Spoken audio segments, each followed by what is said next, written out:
Hello, I'm Walker, and this is The Recap Episode, a podcast exploring the history of reality TV. In each episode of the podcast, I deep dive into the creation, filming, viewing, and reception of reality TV shows through the history of the genre to give you the real tea about reality TV.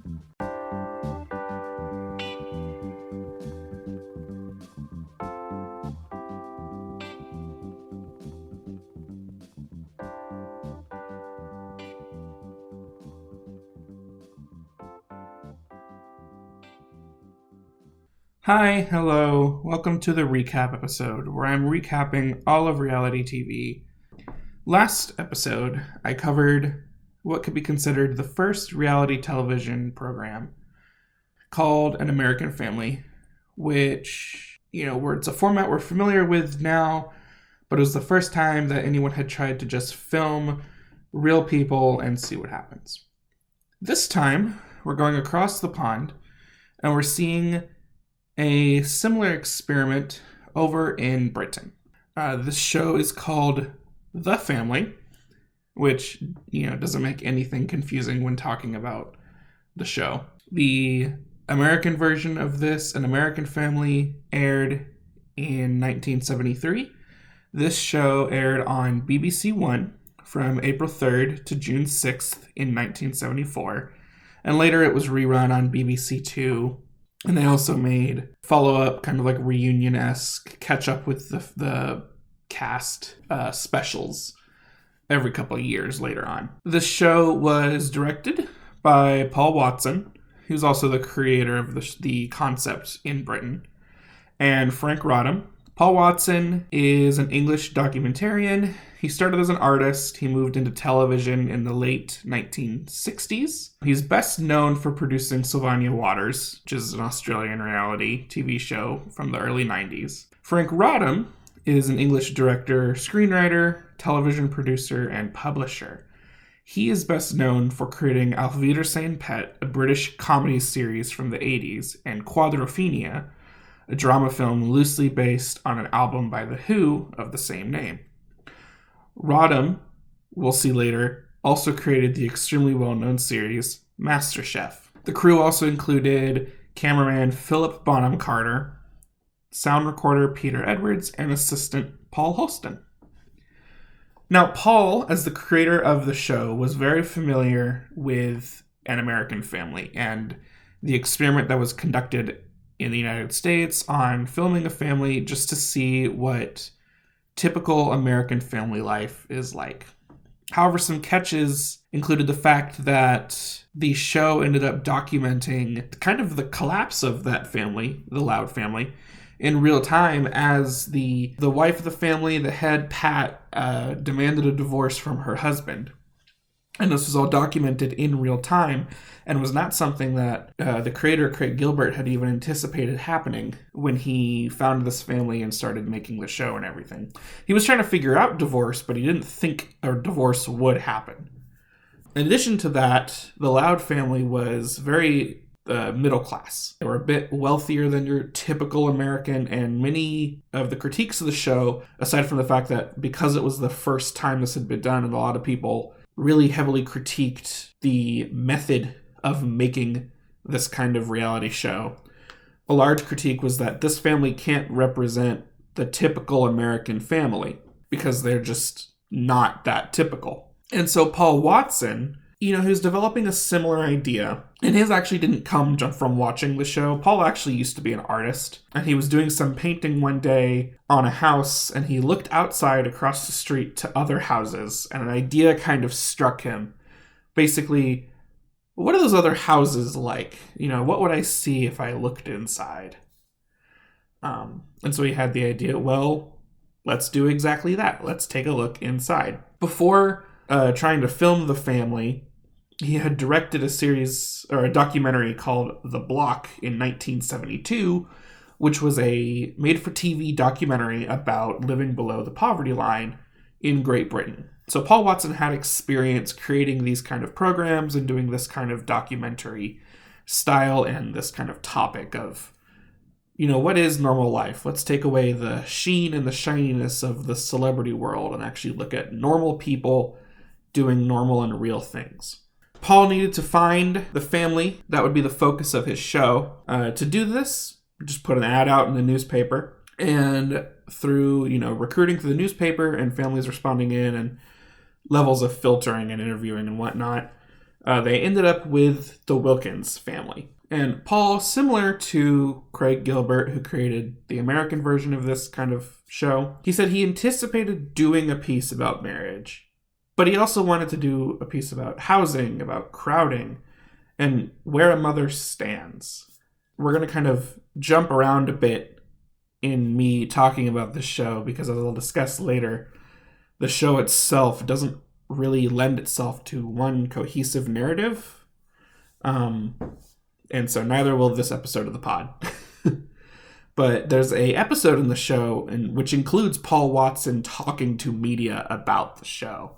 And something he says is, everyone's been beating us before it's finished. And by it, he means actually filming the show. Just because what the show produced was fairly controversial. And like I said, it was the first time this had been done in Britain. It had only been done once before in the States. It really was an uphill battle making the show and, actually getting people to enjoy it and fighting public criticism. The BBC had sent some film crews to actually be with the Wilkins family for 2 whole months to see if they would be the correct fit for the show, which is very interesting when you compare this to how Gilbert created an American family, because, and you can hear this story in the first episode of the podcast in more detail, Gilbert just sort of happened upon the Loud family, and after talking with them for about 20 minutes, he decided, they're perfect, that's it, let's do it, and filming started like the next week. BBC spent a whole 2 months just making sure the Wilkins would actually be the fit that Paul wanted for this show. And so the show was filmed over 3 months, and as I mentioned, this show, in different format to the American one, this one was aired while it was being filmed. So they filmed a bunch of material. They actually stopped filming for a little bit because the team had to go edit all of the footage to produce the first episode of the series. And then they returned. And that has some interesting effects that we'll dive into in a bit. An American Family, for comparison, the entire thing was filmed over the course of 7 months in 1971, and then the show was edited in 1972, and then it was aired early in 1973. And so that entire show was finished and wrapped before anyone saw it, reach the television screen. This show, first episode aired, and they even have footage of the family watching themselves on the show, which we'll talk about. So as I've kind of alluded to, it's a very similar idea, a similar concept, a format or experiment as An American Family. But this really is where the similarities stop. The show had 12 episodes, 30 minutes each, and they often moved between all of the different family members, which I mentioned earlier. The narrative of the show is kind of all over the place, but it works. Each episode starts with a brief cold open, usually highlighting one of the 4 main controversies or narrative arcs that we're going to see in the show. And I call them controversies because the critiques of the show became critiques of the family themselves. And it's because the family had these kind of 4 scandalous events, controversial attributes that media critics didn't like. But of course, that's just what average people are. Average people aren't going to have the perfect, shiny sitcom life. Each starts with a cold open, sometimes to review what was shown in the previous episode. And remember, this aired weekly. Sometimes to just kind of bring up, this is what we're going to be exploring. We're going to be hanging out with such and such this week, mostly. After the cold open, each episode has a fun intro sequence, which is kind of a flyover Reading. That's where the Wilkins family lives. And it shows images of all the family members while a, to me, very entertaining intro song plays. This song was made specifically for the show by musician Dave Brooks. And I'm going to play a little bit of it for y'all now just because it's such a great piece of music and it serves very well as the intro to this.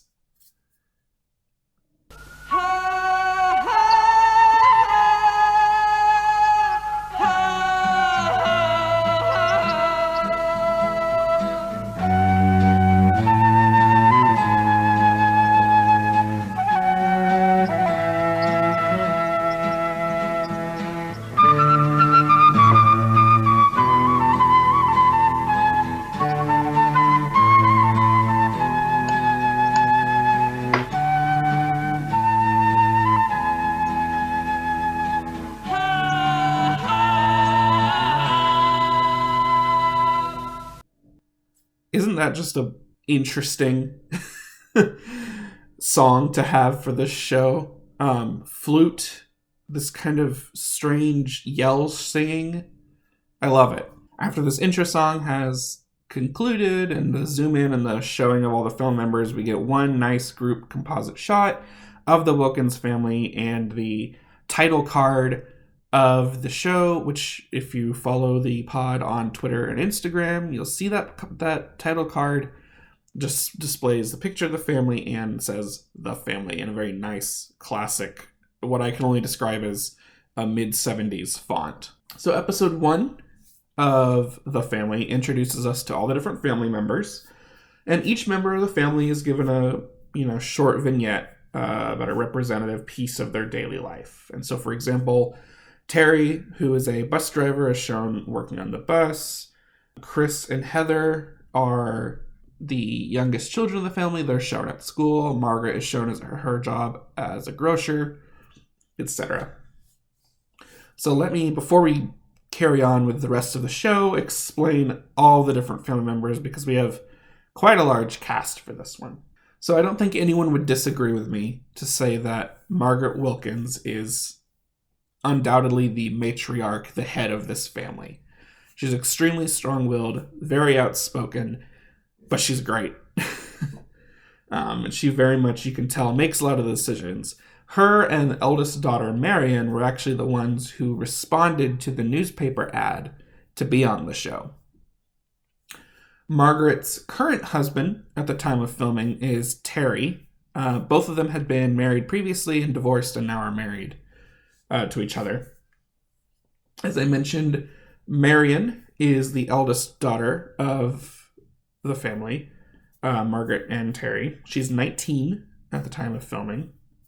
Marion is engaged to Tom, which is one of the controversial topics of the show, that they are engaged, but they're living together. They're not married yet, which is very scandalous for the 70s in Britain. Gary is the eldest son of Margaret and Terry. He is 18 at the time of filming. Gary is married to Karen, and they have an infant son named Scott. And then there is Heather, who is another daughter of Terry and Margaret. She is 15 at the time of filming. And then their youngest son is Chris, who is 9. And they all get their due and fair amount of screen time doing different things, which is nice to see. They don't, as much as they have their own individual arcs and narratives that are focused on, that's not the entirety of what gets shown. So in this first episode, in addition to being introduced to the family, who they are, what the dynamic is, and what the roles are, Paul Watson also briefly narrates over, how he chose Reading, who the family is, etc. In addition to this, in the first episode, there are some clips of the producers, including Paul, I think maybe Frank Rodham, and at least one of the cameramen. Tom and Terry are talking about why they want to do the show, etc. Which is very interesting that in the first episode, they're already showing this pseudo behind the scenes moment of the production of the show. And then on top of that, it's also kind of filmed where, yes, the family members are talking to the production team, but the way it's angled, they're also talking to the camera. And we're going to see this a bit more going on. Kind of the very early version of what in reality TV we now know as the confessional camera, where one of our cast members is delivering something by themselves, usually directly to the camera, directly to the audience. And so Margaret, gives the reason why does she want to be on the show? Well, she believes the show will give us the chance to put normal people on television, which interestingly is a fairly similar reason to why Craig Gilbert wanted to put a family on TV. He saw the perfect families of the sitcoms and said, well, that's not what a real American family is like. So that's interesting that, Gilbert and Watson both came up with this idea sort of simultaneously, at least within the same couple of years. Interestingly, the Wilkins were aware of Gilbert's An American Family and this show that aired in the States that's doing what they're about to do. And, they also are aware of what happened to the Loud family and the divorce. And some people, because of the way an American Family was edited and shown, some people, it is easy to infer that the parents of the Loud family divorced because of being on the show, when in reality there were tensions prior to filming that had boiled over during the filming of the show. To this effect, Margaret has actually been, on the record saying, that won't happen to us. My marriage is as solid as a rock, in referring to, did the show cause the divorce of the Louds? And Margaret says, that's not going to happen. Our family is too strong. We're going to show you what a true average, typical family is like. I keep referring to kind of the scandals or the controversies of the Wilkins family that both makes them typical and makes them atypical, because if you watch, like I said, the perfect sitcom family, you're not going to see these things, but they exist in real life. There are families that struggle with these things. And these 4 factors of the family lead to much of the narrative content for the series. And while some significant events that are outside of the family's normal day-to-day life are filmed, the show is mostly structured to follow what happens with these 4 events. And they're laid out and kind of built up very organically in the first 4 episodes of this show. In the sort of ending piece of the first episode, we get a hint of one of them, Gary and Karen, who are married and have the infant son, are trying to move out of Margaret and Terry's house, but they're having trouble because they can't afford a place of their own, and there is sort of a welfare housing system in Reading, but they've been having trouble applying for it and getting approved, or even getting into the process of starting this. And then the other major one, in what turned out to be kind of a point of contention for the members of the family, and really started leading the charge against the Wilkins family and the show in the conservative media front, was that it was revealed that Chris, the youngest son, is not biologically Terry's child. Margaret had an affair, and Chris is the result of that affair. However, it's also immediately shown that this doesn't matter to Terry. Terry still raises Chris as his own son, And in something very interesting, the cameras filmed Chris reacting and crying to what we assume is him learning that he is not Terry's real son, when in fact, and if you watch very closely, you can tell this is what's actually going on. And as well as this, Heather and Marion and Margaret have also all confirmed this in later interviews, that Chris was crying because he did poorly at school and got a bad report card. And for some reason, it got brought up that Chris is not Terry's biological son. And, so the editing made it appear that this was the first time Chris was told, and that's why he's crying. And this led to a bit of conflict between Wilkins and Watson and the production team, because, like I said, they got to view this show as it was being aired, which was also happening while they were filming it. So they were able to say, we watched this first episode. It was a bit of a shock to all of them, because a lot of them hadn't realized, like, oh, is that what I look like? Is that how I act? Which, in my opinion, is something that we're going to see a lot going forward through the history of reality TV. I think a lot of people aren't aware of how they truly react, and then when you put them on the cameras and they watch themselves, they're very quick to go, that's not the real me. You edited me to appear in this, negative way, when in reality it's like, no, we took some things out because that's when you were not talking or something boring was happening.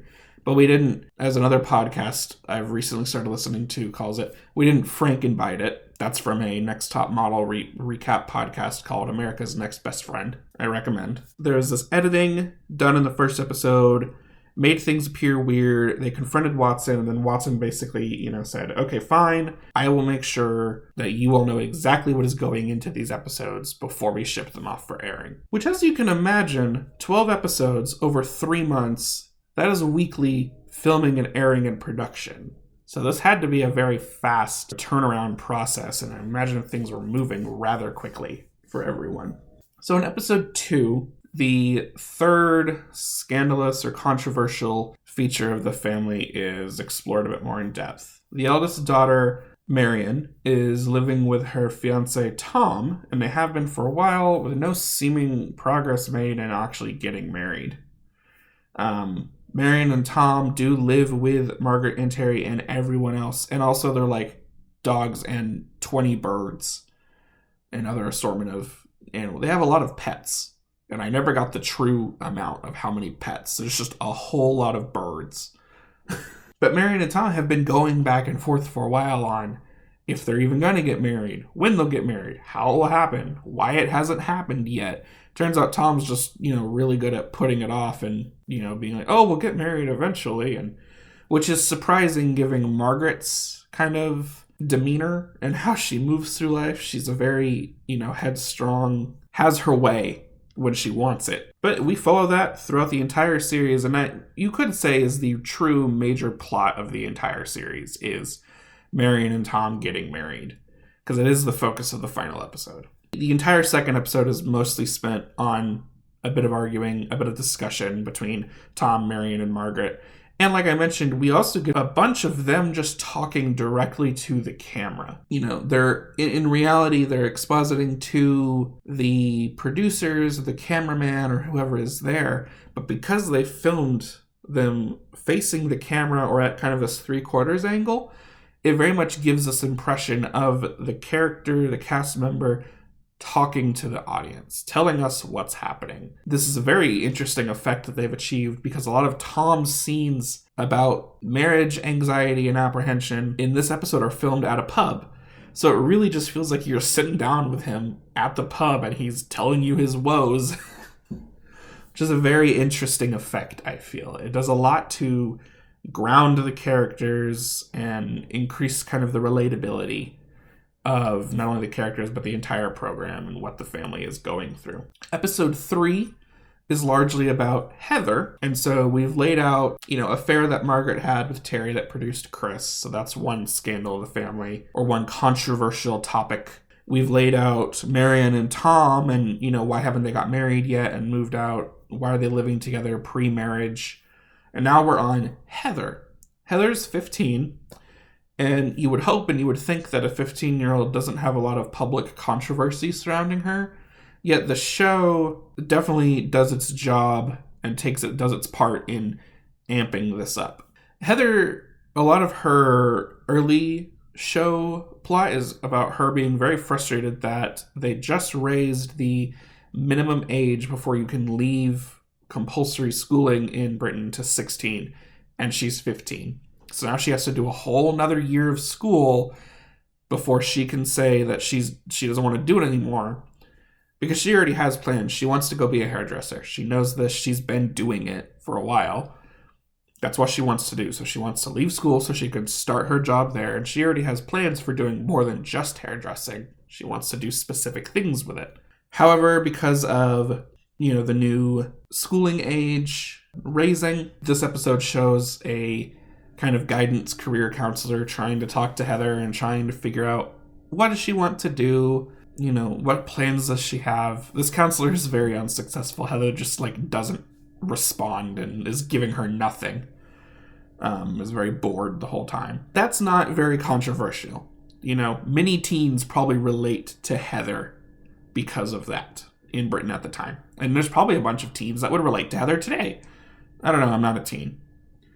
The controversial bit surrounding Heather is that in this episode, we're introduced to Heather's boyfriend, Melvin, who is mixed race.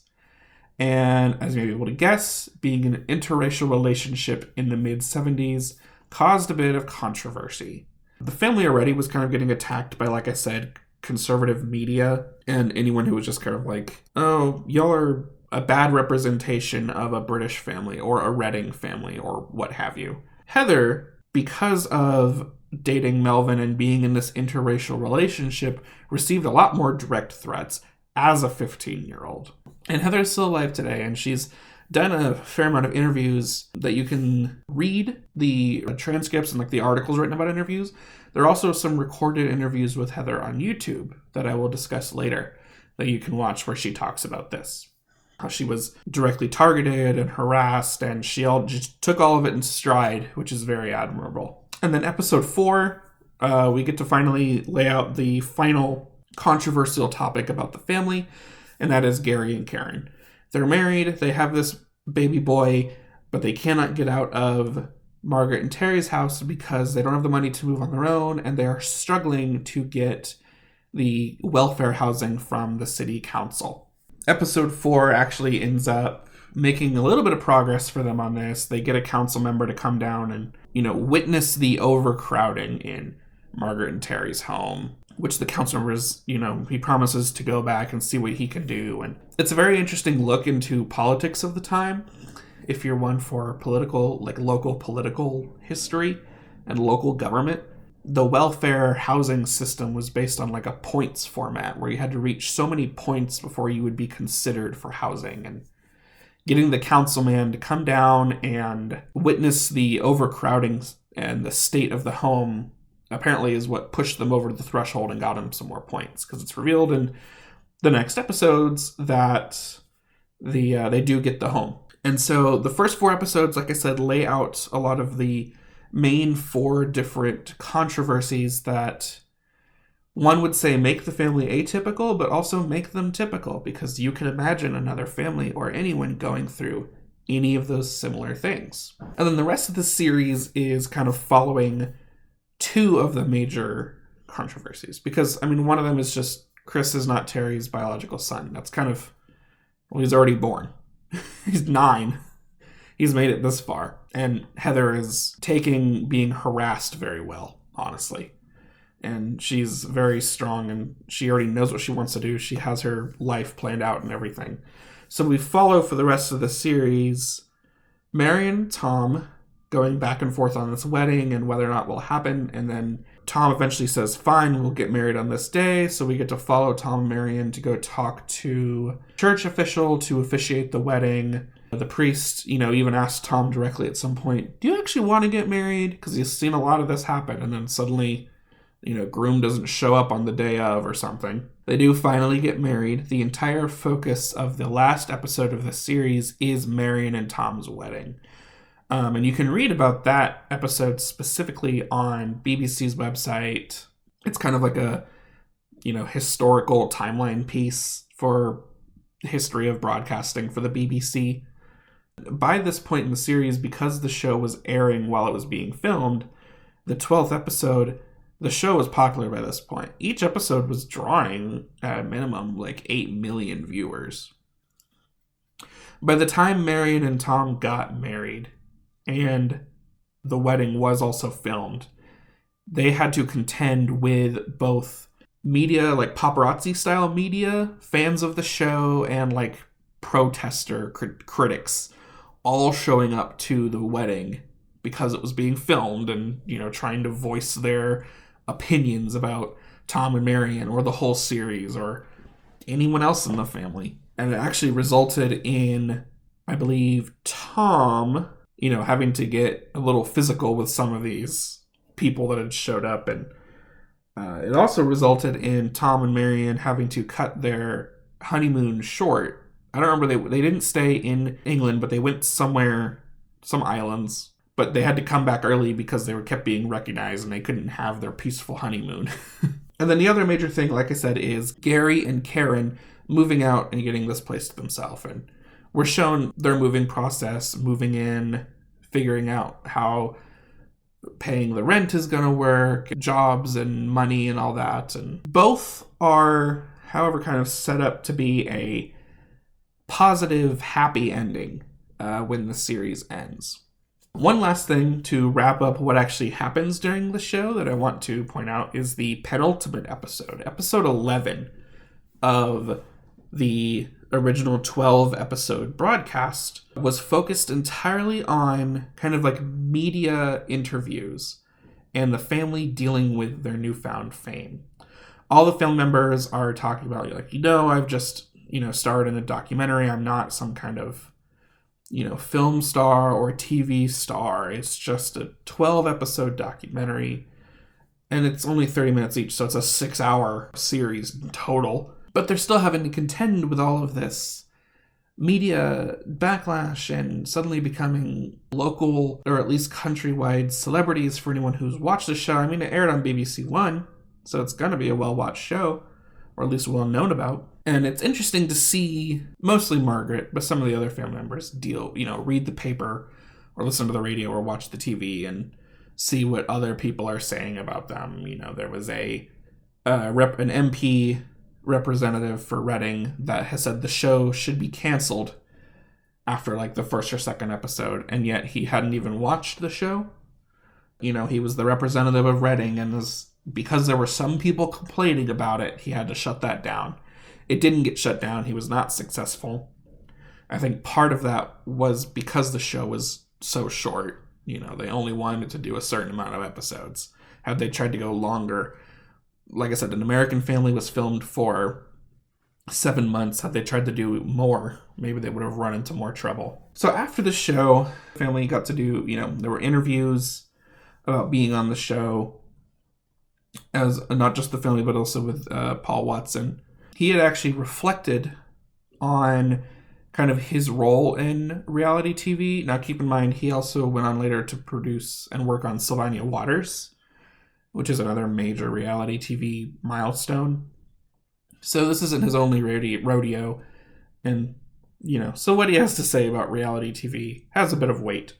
In 2006, he claims, modern reality TV, as opposed to what he made for The Family and even 93's Sylvania Waters, has no analysis, no insight, no unexpected side to the story. Its only functions seem to have been to turn the rest of us into peeping toms, which is a very interesting, way to think about how we go from An American Family and The Family all the way to, TLC's Hoarders, which I would very much say is a show that it's for the audience's gawking, and it's kind of exploitative, or it's very exploitative in its production and how it is aired. But at the same time, I don't fully agree that, he went into this show with all these elaborate themes that he was pulling out. He wanted to make a documentary piece as a television show about marriage and motherhood and being a woman in a family and housing and poverty and all these things. But you have to kind of wonder what would happen if it wasn't the Wilkins family? What if he never found them? What would the show be like? Would it have all these themes that he was looking for, and he's, this profoundness that he's claiming that reality TV has back in the day? I mentioned in the penultimate episode that we got to see the family reckoning with media backlash and suddenly becoming these micro-celebrities after 3 days. After the very first episode of the show, which again was the one in which it was revealed that Chris is not Terry's biological son, Sue Freeman of the London Evening News, which is a newspaper, was sent to see if Margaret would write a weekly column about being on the show and, Margaret's role in all of this and her thoughts and her opinions and her experience. Margaret had initially declined because she didn't really want to deal with the media. She's not a fan of media at all, especially after the show. But being Margaret and being this kind of headstrong, take charge character, after seeing how the media was just raking her and her family over the coals and the show, following the airing of only one episode, Margaret said yes, she'll do it. So she wrote this column. And then following the show, Sue and Margaret continued to work together and to be friends, and Sue actually helped Margaret write a biographical book entitled A Family Affair. It gave her whole life story, which is a very interesting story, and then towards the end also details some of the behind the scenes of the family, along with her opinion of being chosen for the show, being on the show, and post-show. This is where some of the information that I've told you about Margaret's opinions specifically, and why it appears that I know a lot more about her than anyone else, is because of this book, which I don't think it's in print anymore, but as I will in the wrap-up tell you, I was able to get access to the book. What is the Wilkins family? been up to since wrapping the series. So I mentioned again, the series finished on June 6th in 1974. They did a 10 years later kind of 1 hour special documentary because they re-aired the whole series and then met up again and talked to all the family members. So after the show, Margaret and Terry ended up divorcing. Both of them remarried again. Margaret remained somewhere near Reading while Terry moved to Bournemouth. Marion ended up divorcing Tom after 7 years. And as of 1999 was on her third marriage. Tom still lives in Reading. Gary and Karen stayed married for 12 years, and they had 4 children. Their marriage ultimately ended due to an affair. But Karen and Gary remain friends, from what I found. Heather and Melvin stayed engaged for 2 years, never got married. Heather lives in London and still works as a hairdresser. And then Christopher, the youngest, all that you could really find about him is that he does not want to be associated, with it anymore, really. You've seen what non-reality TV can do to child actors who are stuck in the, television and the media entertainment industry. And if you've watched your fair share of reality television from, the mid-2000s onwards, you can also see what happens to child cast members of reality TV shows sometimes. And so it's understandable that Chris wanted to get himself out of the picture here and kind of just move on with his life. He's in this kind of 10 years later special very minimally. Some other interesting, impacts that the show had. Paul Watson got to go on a couple, 20 years later to do Sylvania Waters. That's not the only thing he did, but it's the only other major, reality television show that I know of and most people know of. So we'll see him again in however many episodes when I cover that show. And then, interestingly, families, average British citizens got to see the show. And there were these critiques coming from, conservative media fronts and opponents of the format of the show or the topic or what have you, there were a lot of people who saw themselves in the show, very similar to what happened with An American Family. Despite them being middle class, there were a lot of people who saw themselves in the struggling and fracturing family as it was going through a divorce in the States. And the same thing happened here. And in fact, the episode that actually showed Gary and Karen finally getting the council person to come to their home and see the conditions and help them use that to push them further into the point system for housing actually helped other real British citizens do the exact same thing. Which is very cool to see that, Watson set out to make a piece on poverty and housing, at least in part.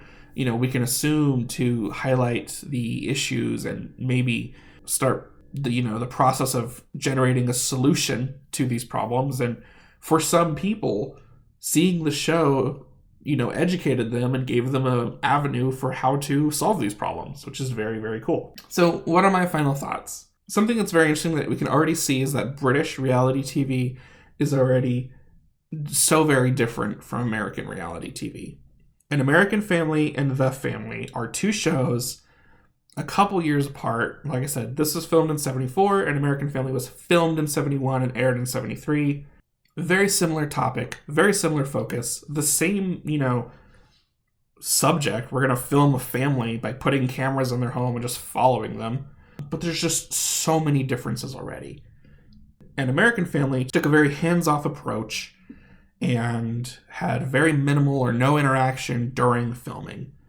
He could talk to the family when the cameras were off if they have concerns or anything, but didn't engage during the filming process when cameras were rolling. Compare that to this show where you have Paul Watson is in the episode himself talking about why he wants to do the show and why the family wants to do the show. And there's this, like I said, the precursor to the confessional format where we're getting cast members of the show talking directly to the camera, the producers, and the audience. That's already so different.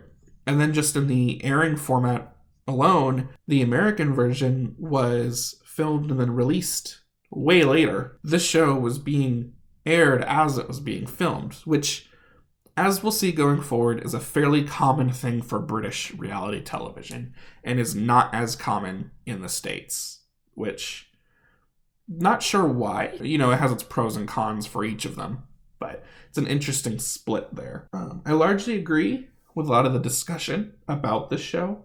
It's nice to see a family that has realistic problems and realistic stories to the average every person, rather than kind of the middle-class loud family on an American Family that, despite being middle class, even in the 70s, is not going to be the same experience, remotely as the average American. If you want some interesting stats on IMDb currently, neither of these shows have a huge fan base.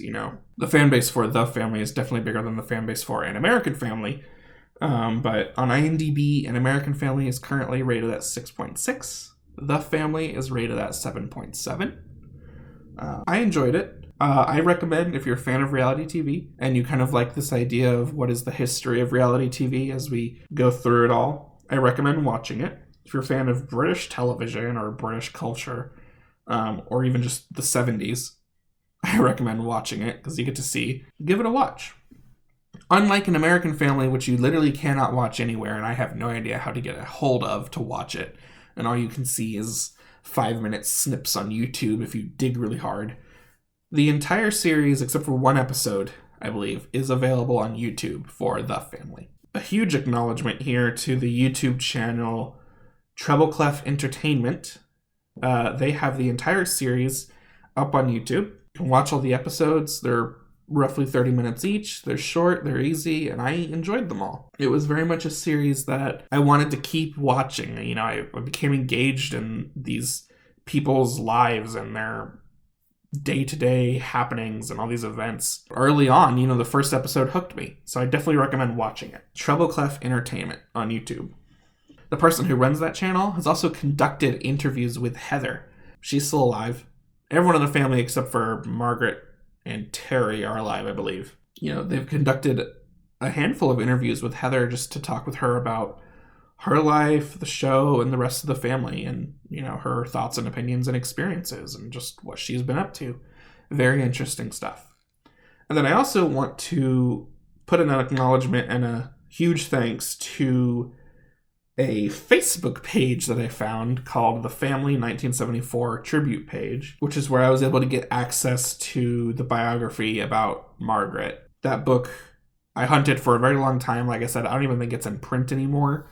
You couldn't buy it to read it, but I was able to get access to it through the people who run this page. So I'm very thankful for that. And if the channel Treble Clef Entertainment, or if anyone on the Family 1974 Tribute Facebook page happens across this podcast and gives it a listen, then I thank you. And thank you for your work in, collecting this media and putting it together so that we can watch it and learn about it and talk about it now. That's a very important endeavor to take on, especially as time marches forward and we start losing records of media that was on obsolete storage, like tapes, and soon to be CDs, and maybe soon to be, physical storage at all. This is the end of this episode. Thank you very much for listening and learning all about the family with me. That is it for this installment of the recap episode. If you enjoyed this episode, I hope you come back for more. You can also follow the pod on Twitter and Instagram at The Recap Episode for updates, additional content, and to talk with me about any and all things reality TV. Thanks for listening, and when you need to learn about the reality you've missed, you can always check out The Recap Episode.